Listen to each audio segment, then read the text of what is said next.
Well, haven't done much Ultra B in a while. I got a few things I'm gonna be putting on it here soon. The Sirius suspension, front forks and rear shock, the EBMX jack shaft. I got the EBMX dash and the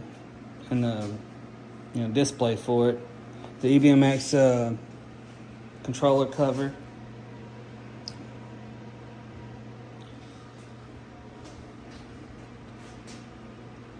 Anyways, looking forward to wrenching on it some more. Hadn't, like I said, I hadn't done much to it. Hadn't had to.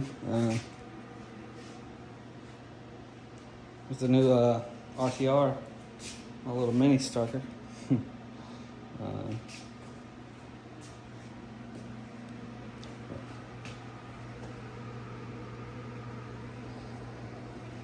Get some hand guards for the Ultra B wraparounds.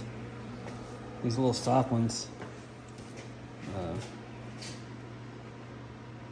don't protect your hands real good. Anyways, gonna be working on this thing tomorrow. Got some snow in the area, so kind of looking forward to it. Been so busy with life and work and everything, but all right, stay tuned.